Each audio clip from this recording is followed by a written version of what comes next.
Now, before you retire, there are 5 must-dos that you need to be really clear on before you make the retirement transition. So often we focus on the financial aspects of retirement, and we will talk about some important financial principles in this video, but I'm also going to talk about some other must-dos that will help to make your retirement transition and your retirement amazing.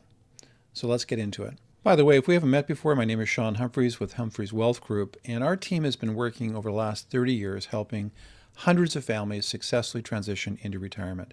So if you go to the show notes and you want to learn more about retirement planning, there's free resources on our website. As well, if you want a second opinion and an idea about how retirement planning should work, you can actually set up a complimentary 30-minute meeting at our website. Now, before we get into must-do number 1, I want to show you an infographic just in a moment that really speaks to one of the most important aspects of retirement income planning. So it relates to how we vision retirement, what we want to do in our retirement years, and that's a very important part of the retirement planning process. So it leverages off this idea of Maslow's hierarchy of needs, and here's the infographic. It's called Maslow Meets Retirement. So many of you are familiar with Maslow's hierarchy of needs. You start with the basic needs at the bottom of the pyramid, and as you go up higher and higher, you experience basically self-actualization as a human being. So this infographic was put together by an author by the name of Mitch Anthony, and he helps people plan the second half of their lives in retirement. It's got some really good definitions here, and I would encourage you, when you sit down and look at your retirement plan, get a little bit granular in the detail, because the more you do that, the more that your financial planner can begin modeling some of these aspects of your plan, because it really is your cash flow needs and what you want to do that will drive much of the other planning that takes place. So at the base of the pyramid, of course, is your survival money. This is part of the budget will never change. Basic food, utilities, things that you need to do month to month, that will never change. So that's your basic expense budget. You then have safety money. Now, safety money could be things like insurance coverages you're carrying, health insurance. Could even be things like the fitness membership, because that is part of your safety protocol, maybe getting better food, having a budget for that. It could also be things like upgrading your vehicle every few years. It could be making sure that there's a sinking fund for improvements in your properties or property, as an example. And then once that layer is done, now you move up to freedom money. Now you can define freedom money any way you want, but it could be things like travel. It could be maybe going down south to escape cold winters. There's all kinds of things that would come into this category. Nice dinners out, going to the movies. So there's lots of discretion with this one, but it's an important part of your life experience. Now, once you hit that part of the budget, now we're getting into gift money. I would say that one of the most important parts of retirement income planning that we do for clients is giving them clarity as to whether they have sufficient money for their lifestyle. But if they have more money or capital than they need, then they start thinking about gifting. Maybe we can help the grandkids or our kids out financially just to get a leg up at a really expensive and busy time of their lives. And then once that piece is done, then you have dream money. Dream money could be, we want to create a wonderful experience for our family. It's a multi-generational experience. We're going to take them on a safari or a trip to Disney World or whatever it might be. Maybe you have this amazing travel dream that you want to take part in your retirement years. And so this particular pyramid of different needs is a great exercise to go through. Vision it, dream it, and then make it part of your retirement planning forecasting with your financial advisor as you begin to round out the details. Okay, so that's just an important piece to start the conversation. Let's take a look at the must-do number 1. Okay, so must-do number 1 is have a life plan. And so the life plan actually ideally should be worked on even before you start your financial plan, because your life plan will have an impact on your finances. And so the life plan recognizes that when you transition into retirement, your time will dramatically change. You're going to have far more free time. And this is now a period of life where you can actually craft your time allocations in an idealized way for your particular situation and interests. You want to begin making sure you're planning activities and adventures early. The reality is, and we don't want to face this reality often, is that our peak energy is going to be in the early phase of a retirement. So when you have your energy and you want to be doing things, make sure you're planning those activities in the early phase of your retirement. And create some life buckets. And the life buckets can be for each stage. We've talked about this in other videos. You've got the GOGO years, the slow-go years, and the no-go years. And you can begin crafting those activities, plugging those activities into your plan. And there's some great reading to do on this topic. If you look at William Bridges, the book Transitions, that's a great book to take a look at if you want to just be aware of the psychological and emotional transitions that people go through in retirement. There's some really common things that people go through. Like a good example financially for people is going from being an accumulator of financial assets and assets to deaccumulation, which many people do in their retirement years. They're using the money they've worked hard to save, but that's a very difficult switch and transition.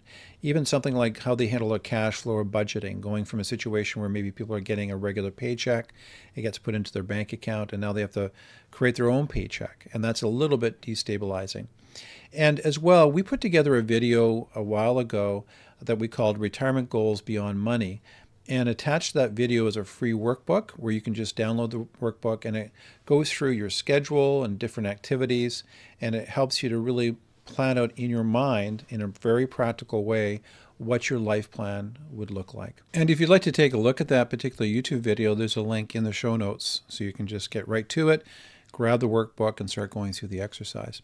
Now, must-do number 2 is think about your identity and purpose. Now, many of you have heard about this. This is a common issue, but a lot of people don't really think concretely about how their identity changes.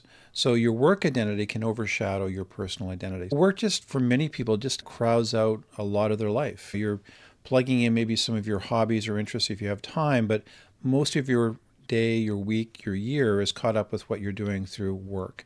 And so you do need to think through what will your identity be when you transition away from work?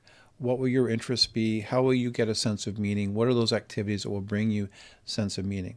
Great idea just to take out a journal, a piece of paper, and begin thinking about what am I doing now in my current career? And what kind of identity and sense of purpose do I get from those activities? And how can I replicate that, but in different areas of my life? It could be volunteer work. It could be taking a more active interest in my grandchildren. There's all kinds of things that might do that for you, but you need to start planning that out. The next thing is use vacation to explore new interests. A lot of people look at their vacations purely as downtime, but as you get closer to retirement, you can actually be a little bit creative with your vacation time by looking at new interests, even things that you think that you would like to do, but you're not exactly sure. So it might be golf or other hobbies, and maybe even using your vacation time to experience retirement.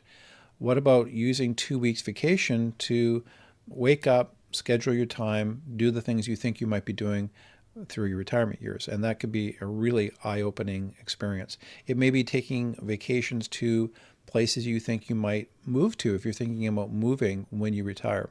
And then lastly, reignite old passions. I've seen this work for a lot of clients where they had things they had done when they were younger, where they had more time, and with the passage of time, they just put those things aside just because family and work responsibilities took over. And they've gone back to those old passions, reigniting them, whether it's woodworking or art or other hobbies. I've seen those kinds of things blossom for many of our clients over the years. So those are a few things to think about when it comes to identity and purpose. Make sure you're cultivating that new transition for you, and it's a really important area. So must-do number 3 is look at your health. And we all hear this, but it's a really important thing. In fact, it's important to do it long before you retire. However, I've seen some clients just transition their health dramatically in the first few years of retirement, because now they have time to do it. They're walking regularly. They're taking more time in terms of proper food preparation, eating in a more healthy way. They're not going to fast food restaurants. It's just exceptional what I've seen some of our clients go through when it comes to health. But ideally, you want to think about it before you get to retirement. I'm going to give you one tip that I think is really important just in a second. So the first thing is, again, your 50s to 70 age period, that's the youth of your retirement. So I talked about this before. You want to plan out those go-go years, those more active years when you're traveling more, doing more things. Build that into your planning. Now, early investment in health is really critical. The earlier you start, the better. But you know what? It's never too late to start. Lots of studies abound showing people who are well on into their 80s, even their 90s, showing marked improvement in their muscular strength, bone density, just by taking seriously strength training and other activities. So it's never too late, but make sure you build it into your protocol. The other thing is work stress can quietly erode health. So for some of you, you're maybe thinking about retirement, but you're going to keep pushing it along because you think you need more money in your account, which is all well and good. But make sure you're doing periodic assessments about what is the stress load that you're taking on.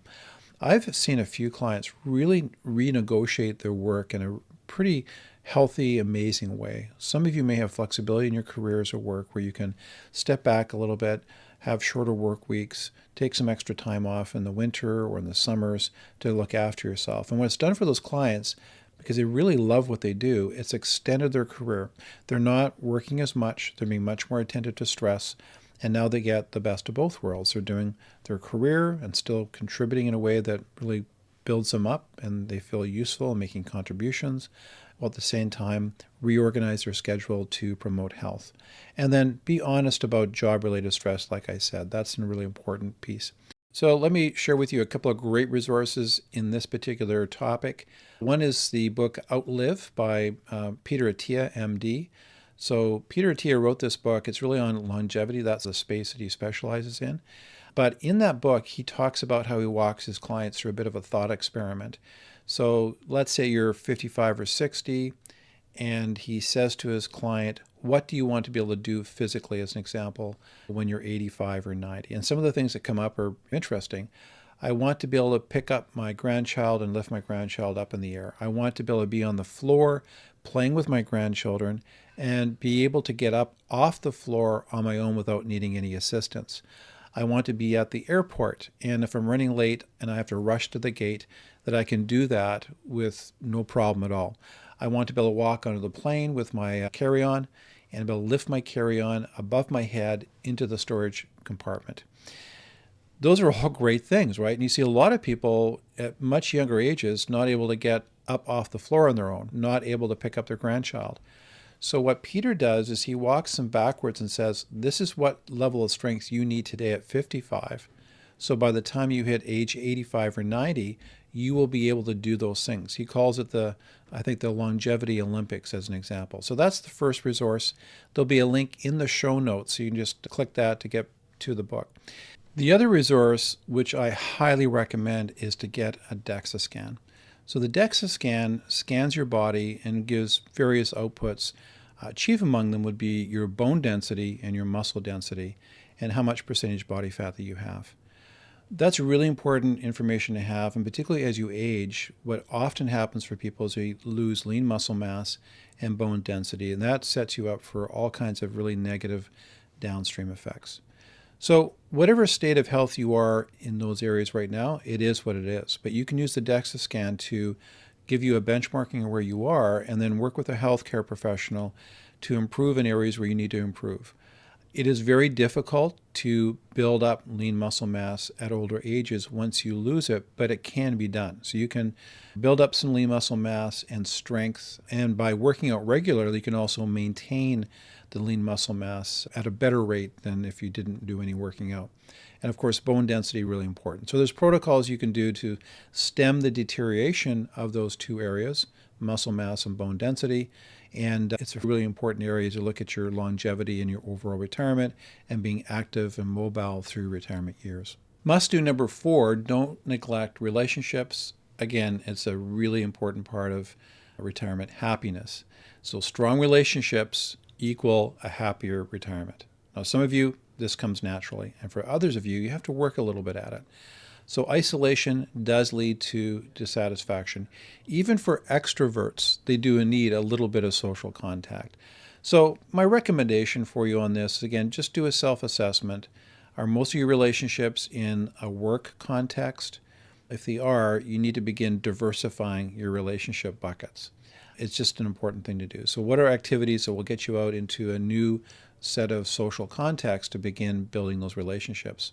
Maybe you can start reconnecting with old friends. I've had that experience. So I'm not retired, but I'm very fortunate that I have the kind of career where I can control my calendar. I can have periods when I'm working a lot and not as much. But one of the things I've experienced over the last few years is reconnecting with old school friends from the past. And what's wonderful about those relationships is they know who you are. And it's almost like you haven't taught them for years, and then you reconnect, and it's like you've never stopped being in relationship with each other. So whatever that looks like for you, don't neglect those relationships. Make sure that you've got rich tapestry of relationships, because it is a key area of retirement happiness. And then must do number 5, of course, it's have a solid financial plan. So I said at the beginning of the presentation that it's an important piece and it's a foundational piece, but it's not the only piece. But a few pointers when it comes to financial planning for retirement. Make sure that when you're doing your planning, you go beyond benchmarks and you seek certainty. So what do I mean by that? It means that you don't use rules of thumb. Rules of thumb are the 4% rule or other kinds of ideas around drawdown strategies. What you need to do is make sure that you hire a financial professional that specializes in retirement income planning, and then model your journey. You're clear on all those different topics I've talked about in this video, and those topics do have an impact on your cash flow needs, and you go on to model your ideal retirement and see whether it's achievable for you. And so that's an important exercise to go through. Work with a fiduciary advisor. What I mean by that is many people in the financial services industry work for financial institutions where they're paid a salary. They have an inherent conflict of interest when they're working with you. It doesn't mean they can't give you good advice, but the problem is if you work for a large financial institution, your paycheck comes from them, it does set up a conflict of interest. So you want to work with a true fiduciary, so you know you're likely in a fiduciary relationship where they're aligned with your interests, sitting on the same side of the table as you, because you're paying them directly for their advice. So if they're getting indirect compensation or commissions or finder's fees, you're probably not dealing with a true fiduciary. So a fiduciary advisor relationship is really critical to get unbiased, objective planning for your particular circumstance. And then finally, use financial planning software, not just an Excel spreadsheet. Many of us like using Excel, but the reality is there are financial planning softwares that are very powerful, specifically designed to model retirement income planning so that you get a really accurate assessment of your current planning. So use financial planning software. Again, if you're working with a fiduciary who specializes in fee-for-service retirement income planning, they will have access to state-of-the-art planning software. There you have it, the 5 must-dos, and hopefully you found that helpful. And again, if you are in need of additional information and clarity about retirement, make sure you go to the show notes. There's links back to our website. And if you enjoyed this video, you'll enjoy the video that's showing up on your screen right now.